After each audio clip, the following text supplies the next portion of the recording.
The average person in the United States retires with about $200,000. Not $2 million, not even $500,000, just $200,000. If you are listening to this right now, that number might feel very familiar to you. Maybe it is almost exactly what you have sitting in your bank account or your retirement fund at this very moment. And for a brief second, you might have felt a small sense of relief, because you are right there with the national average. But I am here to tell you something that the glossy brochures and the bank advertisements will never have the courage to say. In the year 2026, $200,000 is not a retirement fund. It is a countdown. It is a countdown to the exact moment you have to choose between keeping your home warm and buying the food you actually enjoy eating. It is a countdown to the day you realize that 40 years of hard work has bought you exactly 4 years of true security.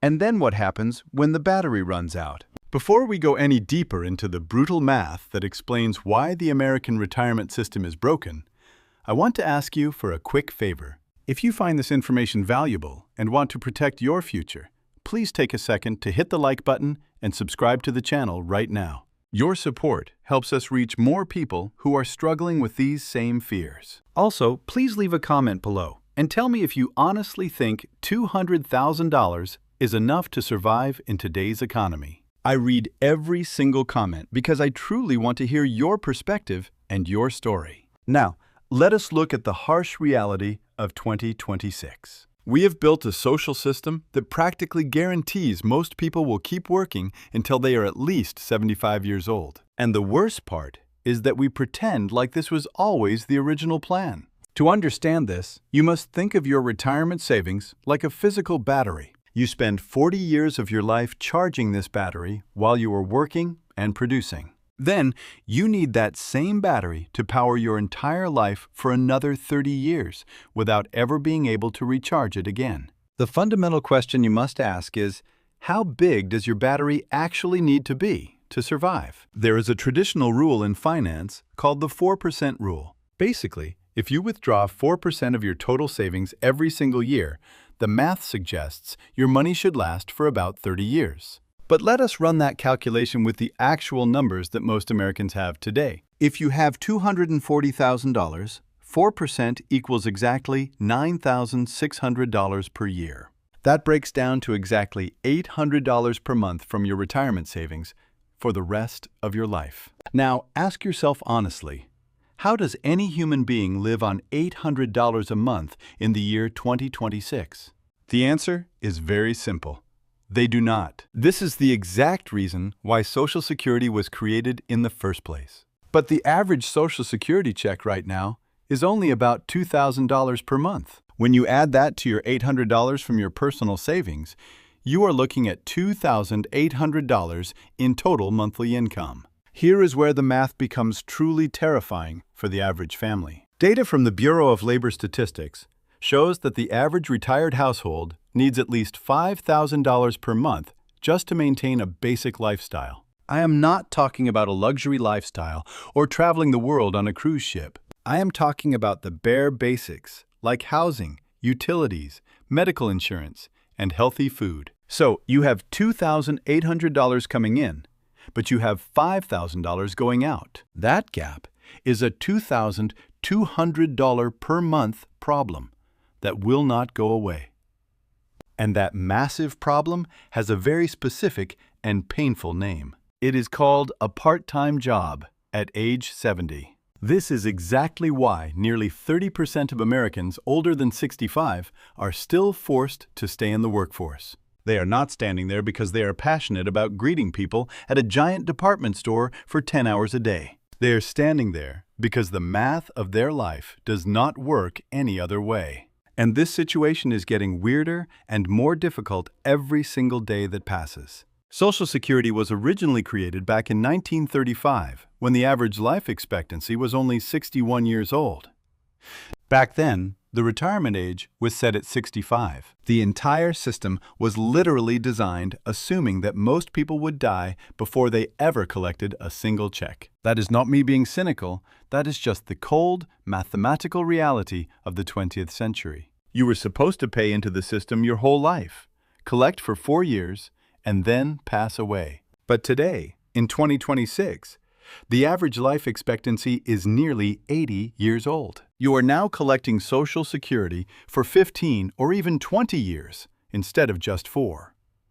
The retirement battery was never engineered to last this long. And while we keep improving our healthcare and helping people live longer lives, we act shocked when a system built for a 60-year-old lifespan begins to fail us. To be fair, some smart people saw this coming decades ago. That is why companies shifted away from traditional pensions and gave us the 401k. The idea was simple from a corporate perspective. Companies do not want the massive risk of paying you a salary forever because it is far too expensive. So they shifted the entire responsibility of survival onto your shoulders.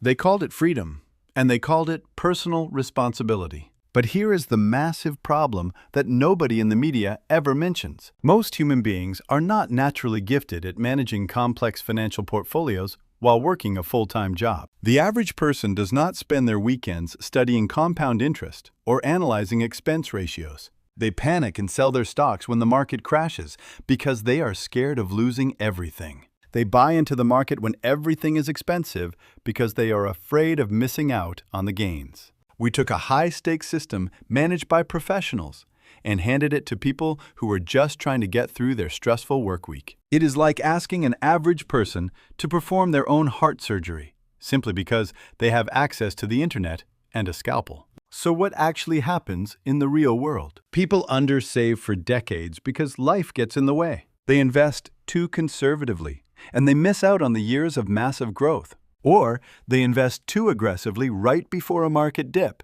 and they get completely wiped out at the worst possible time. The current system requires perfect execution for 40 years, and most of us mess it up in the first 5. Now consider this second escalation of the problem. Even if you do everything perfectly, the math is getting much harder because of the cost of everything. If you are 40 years old right now in 2026, and you want to retire in 25 years, you cannot just aim for today's numbers. You absolutely have to account for the hidden tax of inflation. At an average inflation rate of 3%, the $5,000 you need today will look like $10,000 in the future. That means your battery needs to be twice as large just to buy the exact same amount of bread and milk. This brings us to a truth that people in power do not ever want to talk about in public. The retirement system is actually designed to fail for the majority of the population. Think about the economic incentives for a moment. Who actually benefits if you do not save enough money for your old age? If you cannot afford to retire, you are forced to keep working. If you keep working, you keep paying income taxes, and you keep the gears of the economy moving.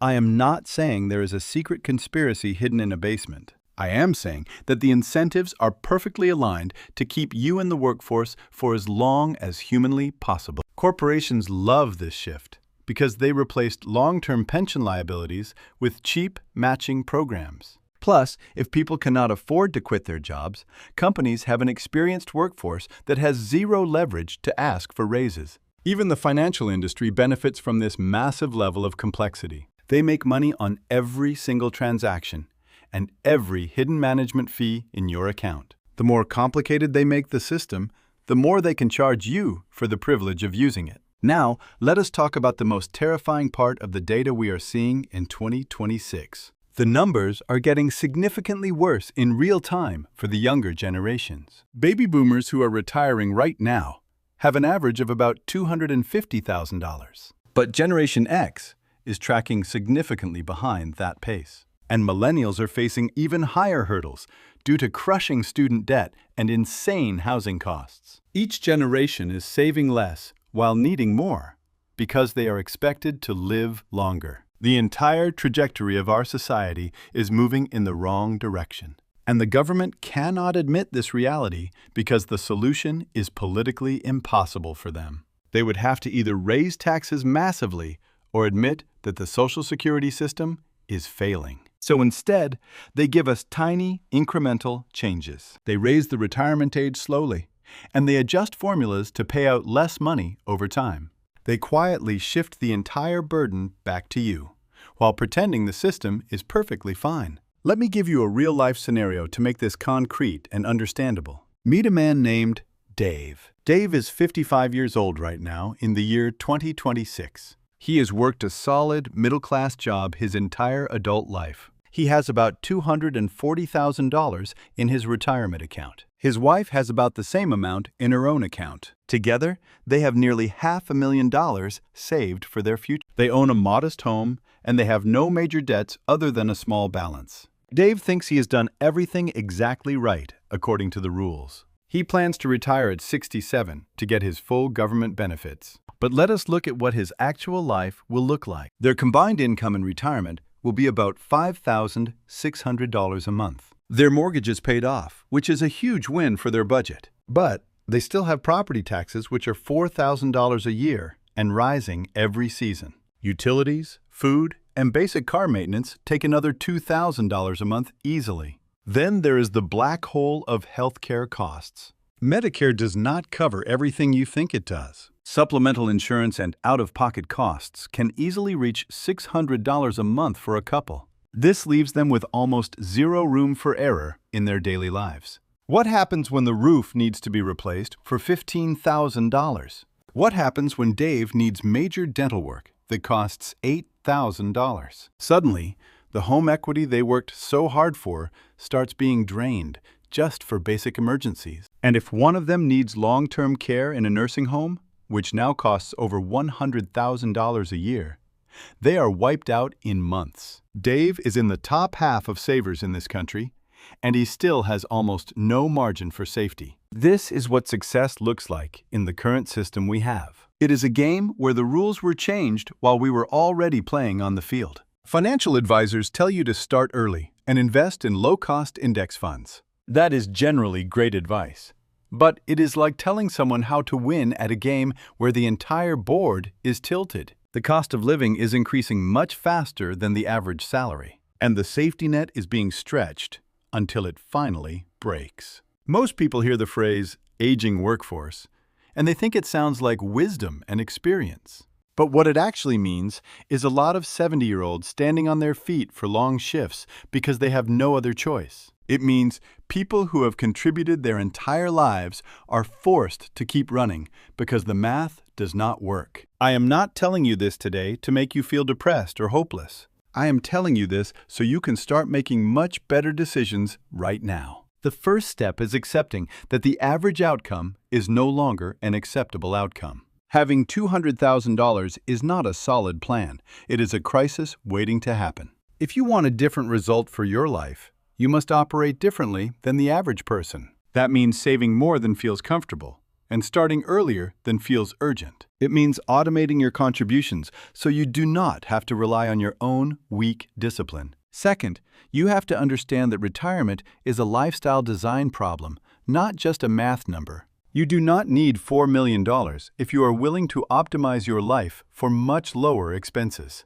Maybe that means moving to a new location where your dollars go twice as far as they do now. Maybe it means building alternative income streams that do not depend on your savings account at all. Third, you must plan for the entire system to get worse, not better. Do not build a plan that assumes Social Security will stay exactly the same forever. Build in a safety buffer for a world where the safety net is much smaller. And most importantly, plan to work longer than you want to, but do it on your own terms. The ultimate goal is to reach a point where work is a choice and not a desperate necessity. If you reach 65 and you are financially capable of retiring, you have won the game. But if you reach 65 and you are forced to retire without enough money, you are in a deep crisis. Optimize your life for options. If you are young and watching this today, you still have the greatest asset of all, which is time. Max out your accounts and let compound interest do the heavy lifting for 30 years. If you are 50 years old, your window is shorter, but it is certainly not closed. You need to increase your savings rate aggressively and delay your benefits as long as humanly possible. And if you are already 65 and realize you do not have enough, you must be brutally honest with yourself. Cut your expenses ruthlessly and find work that you actually enjoy and that does not destroy your body. Survival is a practical matter, and pride is a very expensive emotion. The system we live in is designed to extract maximum productivity from you for as long as possible. It shifts all the financial risk directly onto your shoulders. Understanding this reality is not being pessimistic. It is being clear. And clarity is the only way to make a better move for your family. Most people will just sit back and hope that things somehow work out. But you now know exactly why hope is not a professional strategy. The question is, are you going to do something different? Or are you going to be another data point in the next report? Your employer is not going to save your future. The only person who can truly save your future is you. But you have to start that work right now. If you found this video helpful, please give it a like and subscribe to the channel for more deep dives into the reality of our economy. We are building a community of people who want to take full control of their financial destiny. Don't forget, thank you for watching, and I will see you in the very next one.